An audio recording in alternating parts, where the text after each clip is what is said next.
Okay, so what I thought I would do is tell you an actual story, a funny story. It's true, and it's about my brother, who's a policeman, and he used to be a dog handler in the police, and I'm sure he's going to love me for telling you this story. But anyway, there you go. So a few years back, he was on night shift, and it was about 3 o'clock in the morning, and you get this call, somebody has broken into this local bar.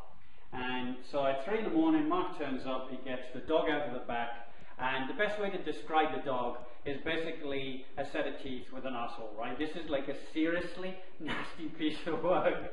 So he's like full on dog. So long story short, they get into the pub, and it's pitch black and it's derelict, okay? This bar hasn't been, used for a few years. And so they're looking for this burglar, whatever. And they search around the ground floor, and they hear this thump upstairs. So they go upstairs, and Mark's shining his torch, and as he's halfway up the stairs, this radio just turns on. And that would be kind of freaky enough, except the radio was actually in a plastic bag of rubbish. So it wasn't actually attached to the wall, it just turned on. Now Mark's sort of like, oh, flippin' heck. The dog just looks at Mark like, yeah, what's the problem? Because this dog is seriously nasty piece of work. So they continue on up the stairs, and they get onto this landing. There's 3 rooms, and they go into each of these rooms, and there's nothing in there.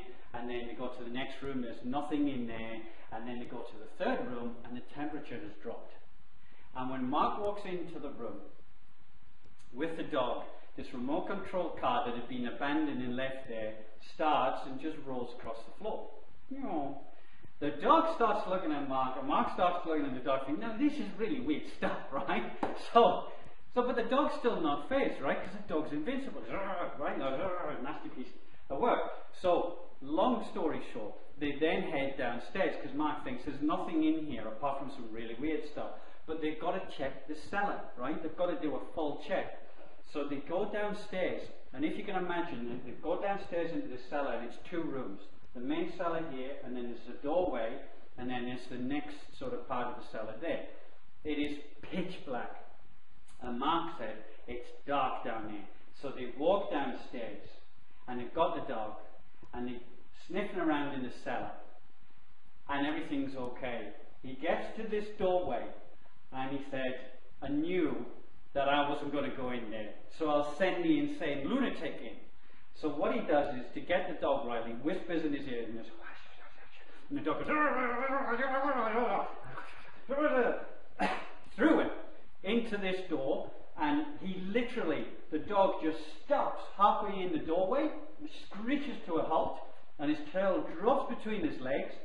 Mark, before he's got a chance to do anything, the dog spins around and shoots past him, and as Mark's running up the stairs, the dog's gone flying past him, gone out the front door, and halfway down the street. And Mark's chasing the dog, going, what happened to teamwork, you little furry bastard, you? Anyway, so the moral of this crazy story is this, when you're online. Okay, so there is a moral, and it's a tentative link, but I thought I'd give it a try. It is really important when you're online that you've got a good team around you. The secret to my success, the secret to Dion's success, is simply finding other people that you can work with who have some of the technical knowledge or the know-how or the marketing knowledge to make your online stuff work. I told you it was a tentative link. So what Dion and I did, and why we built this marketing online, the local business marketing online toolbox, actually I've said that the wrong way around, and I promise you I haven't had a drink. The local business online marketing toolbox even. The reason we built that is because it's kind of part of your team, right? It's to give you the skills and the knowledge you need as a local business owner or a business owner to build that list of customers. When you're talking about traffic and website and database, it's to help you do this, okay?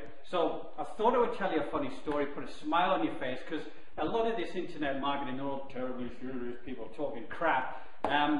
What we wanted to do is just tell you a story that's funny and true, but actually it empowers you to understand that you need to get people around you. If you go solo, your life just gets much more difficult, and your chances of success drop completely. So there you go. By all means, check out our website.